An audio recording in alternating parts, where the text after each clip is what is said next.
sou terapeuta emocional com foco em ansiedade. Sofro com ansiedade? Eis a questão. Outra pergunta. Sou escritora de um livro sobre ansiedade. Sofro com ansiedade? Psicólogas, terapeutas, psiquiatras da parte emocional podem sofrer com ansiedade? Gente, são tantas perguntas, né? Mas vou responder por mim. Eu sou terapeuta emocional com foco em ansiedade e a resposta é depende. Você achou que eu ia falar assim, né? Depende, gente. Eu não tenho mais crises de pânico desde 2020. E assim, ansiedade, a gente se engana muito quando a gente fala, né? Ansiedade todo mundo tem, né? Se você não sabia disso, sinto te dizer, mas eu acredito que você já saiba. Ansiedade faz parte do ser humano, né? Todo mundo tem. Mas quando se torna uma crise de pânico, uma crise de ansiedade, é excesso de algum sentimento ruim. Normalmente é o medo, né? Vou falar por mim, o meu era excesso de medo. Eu tinha muito medo. Então, o copinho emocional do medo já estava transbordando, enchendo os outros copos emocionais, enfim. Mas, gente, ter ansiedade, ser uma pessoa ansiosa é uma coisa. Eu, apesar de não parecer, as pessoas me acham muito calma, muito tranquila, eu sou ansiosa para dentro, eu não sou ansiosa para fora. Eu tenho que estar muito ansiosa para as pessoas perceberem. Eu já tive crises de ansiedade sem que as pessoas percebessem, né? Porque eu tenho para dentro, só que isso faz mal.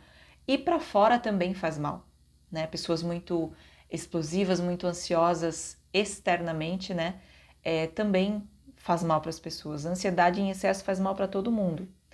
Mas a questão eu aprendi em todo esse meu processo, eu aprendi a identificar os sintomas. Quando o meu corpo grita alguma coisa, eu já, algo está acontecendo. Aí eu já começo a buscar entender de onde veio aquele sentimento, aquela emoção, aquela palpitação. Às vezes vem palpitação, às vezes eu tô com a garganta muito seca, aí eu começo a analisar. Eu tô preocupada com alguma coisa, o que que tá tirando a minha paz? E, por exemplo, se tá excedendo, né, a caminho de uma crise, porque a crise de ansiedade ela pode se manifestar de várias formas. Palpitação, pressão a gente normalmente é um conflito interno. Quando você está com um conflito interno muito grande, a tua pressão arterial tende a subir.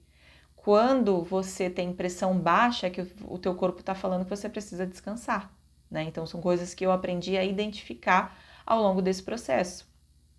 E, gente, o que me ajuda muito são as terapias. Quando eu estou aplicando a terapia em alguém, às vezes a pessoa me pergunta algo que vem como resposta para mim, que eu respondo para ela, para a pessoa e para mim também. Porque nós somos seres humanos, né? A gente tem emoções, a gente tem problemas e a ansiedade, ela quer se manifestar normalmente em situações novas, né? Dificilmente a ansiedade ela vai se manifestar ali onde você curou, onde você entendeu, né? Agora, voltar a ter crises de ansiedade é porque ela não estava totalmente curada, né? Porque as raízes emocionais não foram curadas. Tem gente que passa, por exemplo, 5 anos sem ter uma crise de ansiedade e do nada, que nunca é do nada, né? Volta a ter. Por quê? Porque ela não tratou as raízes emocionais. Ela resolveu alguma situação ali, ficou bem, mas depois, quando surgiu, ela começou a ter crises de ansiedade de novo. Por quê? Porque ela precisa voltar e tratar as raízes emocionais que causam ansiedade, né? Aí eu vou voltar para o comecinho. Ser uma pessoa ansiosa não necessariamente quer dizer que você vai ter crise de pânico, né? O que vai fazer você ter crises de pânico é você não saber lidar com aquele tipo de situação, com aquela situação nova, porque a raiz emocional do medo não foi resolvida, não foi curada. E é identificar, tratar e curar. É o que eu faço. Eu identifico, eu primeiro aceito, porque se eu não aceitar aquela situação, ela só vai crescer e vai me fazer mais mal ainda. Então, primeiro eu aceito, depois eu vejo qual nível que ela tá e como que eu vou resolver aquilo lá, né? E daí entra o exercício do livro que eu já falei em um dos vídeos sobre como foi escrever o livro, sobre o exercício ressignificar. Não pense que porque eu escrevi eu não tenha problema nenhum, ao contrário. Ainda até hoje, vou mostrar para vocês aqui, ó. Até hoje, às vezes em pequenas coisas, eu uso o exercício de ressignificar. Eu choro, eu escrevo, eu perdoo, eu liberto, eu me liberto. Então, se você tiver alguma dúvida, se você precisar de ajuda, se você precisar de terapia, se você quiser aprender mais como identificar e curar, tratar e curar as raízes emocionais que te causam ansiedade, me chama que eu te passo todas as informações. Deus abençoe, gente!